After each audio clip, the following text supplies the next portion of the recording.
Hi, my name is Anthony P.Mauro. I'm with the New Jersey Outdoor Alliance, and we're here at the Garden State Outdoor Show. Looks like we have a great turnout. We're here to try to promote our organization, which is, from a legislative standpoint, we attempt to get bills passed in Trenton that is favorable to outdoors, whether it's forestry, whether it's fishing and hunting, or trapping. Also, we look to get policy enacted that helps us to get more involved in the outdoors, more access to the outdoors, and we're stewards of the environment, we're conservationists. So here at the show, we're getting our message out, we're trying to get more members, and the support of people like you listening or watching helps us to influence Trenton more to the things that are important to us. So if you enjoy fishing, hunting, and trapping, you enjoy the outdoors, learn more about the New Jersey Outdoor Alliance. And you also want to educate the politicians about gun safety, is that right? That's right. We want to educate politicians about the outdoors, about conservation, and about the safety of the firearms that we use to hunt our prey. That's great. Great. Thank you, sir. Appreciate the time. So you also see that it's more than just them being against fishing and hunting. They want to change the culture of actually what we eat. And that's really probably the driving force. If you fish and hunt, we are easy targets for them. To go after mainstream America and tell them to stop going to McDonald's is a pretty tough task, I would imagine. So it's easy for them to start with people who fish and hunt. The Animal Protection League of New Jersey, which was formerly called the New Jersey Animal Rights Alliance, is another organization that operates specifically in New Jersey.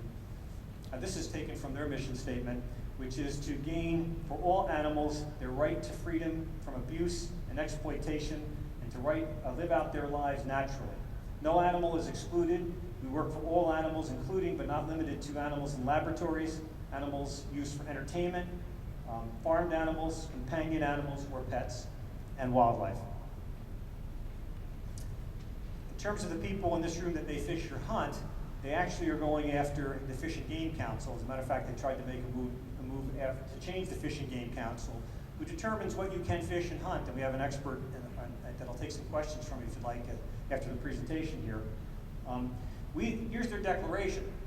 We, the people of New Jersey, are united against the New Jersey Fish and Game Council. It has abused its power, has broken the law, and benefits from millions of our tax dollars every year without giving one voice to the common man. I challenge that because I think I'm a common man. So I'm not sure what voices they're talking about there, but we seek nothing but reasonable reforms that will prepare our state for managing wildlife in the 21st century. We aspire to nothing more than bringing democracy to the state body that now has none. We act for the environment. That's another aspect, too, of animal rights now. They're beginning to present themselves more legitimately as environmental organizations, although I don't know what the tie to the environment is whatsoever, but they're doing so. For people in New Jersey and the ideal of good government, for when one special interest holds tyranny over all, only arrogance and corruption will follow. Again, another quote at the top, telling you the depth, how deep the root goes in animal rights activism. Liberating our language by eliminating the word pet is a first step.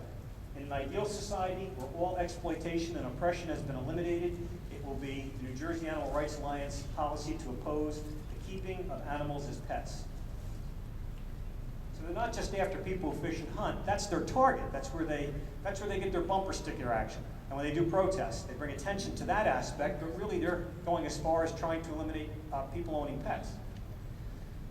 We welcome and encourage you to join our mission for one, better representation for all New Jerseyans who have an interest in wildlife issues, modernization of New Jersey Fish and Game Council, again, directly going after fishing and hunting in the state of New Jersey, the formation of a wildlife council, and promoting legislation that preserves wildlife in their habitat and nurtures a peaceful and non-violent approach to wildlife management objectives.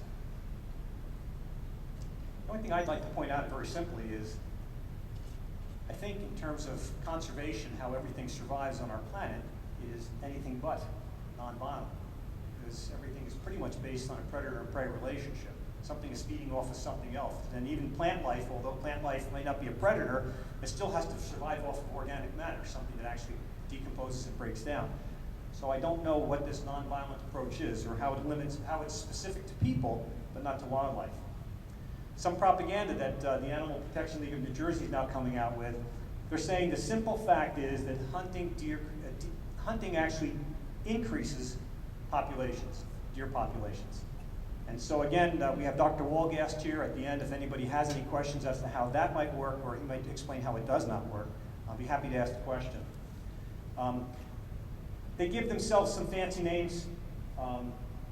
Right here what they're doing is simply going through how that's supposed to work, although it's not very detailed, as you'll see. New Jersey groups are collaborating with national groups and vice versa, as I just mentioned.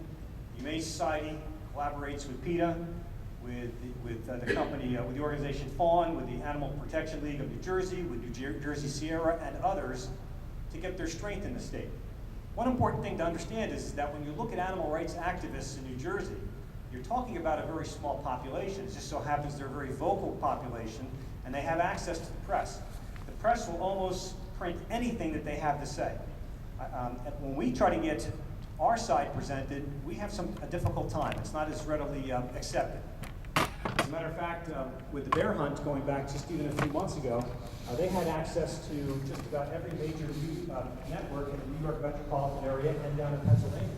They had TV coverage, they had paper coverage, they had press coverage, they had internet coverage, and still at the very best, they could only garner 100 people on a Saturday to protest the bear hunt. The other days, maybe they had 10 or 12 people. So in terms of their membership, what I'm trying to point out, the people who are actually engaged in this, it's very few, but they have money and they have access to the media. One of the other things they've done is they've taken 3 organizations, the Animal Protection League of New Jersey, the Bear Group, and the League of Humane Voters, and they put it all under one group. It's really the same 5 or 6 people that head all of that. And then they give themselves some fancy titles now. When they're contacting the press, they're calling themselves wildlife policy specialists when they give a quote. So when they give a quote, and if you look at the January 9th quote in the Star Ledger, it says, "When you start shooting deer, you get a refuge effect," said Susan Russell, wildlife policy specialist for the New Jersey Animal Protection League. I don't know what a wildlife policy specialist is, other than they focus on trying to get wildlife policy done, but I don't know what that credential is. And the fact is, there is no credential to that. There's no expertise to that. It's just a title. But the press took that and ran with it and made it seem like there's some legitimacy to the comments based on that title, which is deceitful. They're also promoting, you see at the lower left-hand corner, that woman, these advocates tout Gonacon, a non-lethal deer contraceptive. Now, again, Dr. Walgast can speak to that much better than I can. But as I understand it, unless it's in a laboratory setting, it does not work in the wild setting. In terms of press, the Bear Group, which is an animal rights activist group, is meeting in West Milford. Now, we've got the press actually advertising for them when their meetings are and what they're going to discuss in that meeting so they can gain membership. Some aspects of animal rights people aren't aware of.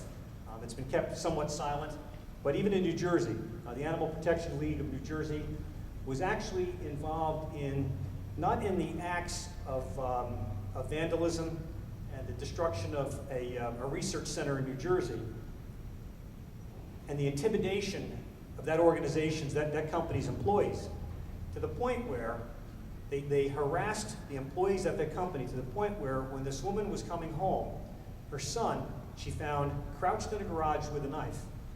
And when she wondered why her son was doing that, the son came out and said, "Don't worry, Mommy, I'm going to protect you from these animal people."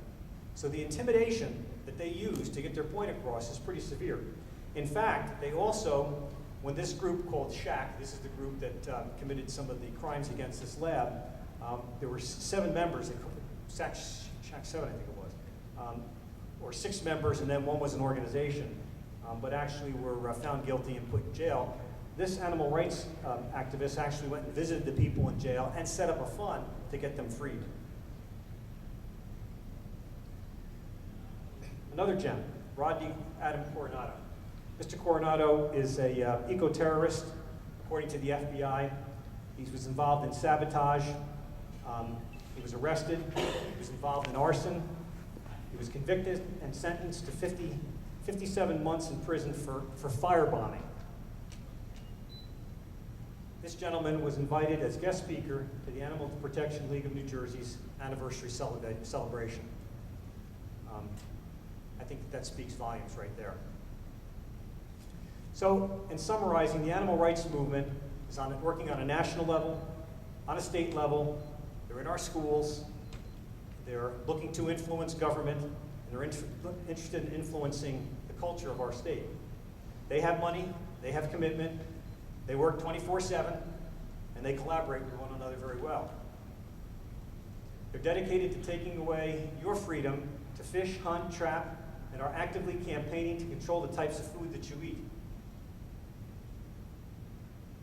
There are some towns in New Jersey that have attempted to ban hunting. Some towns are attempting to charge their own permit fees to hunt, even on private property in the town.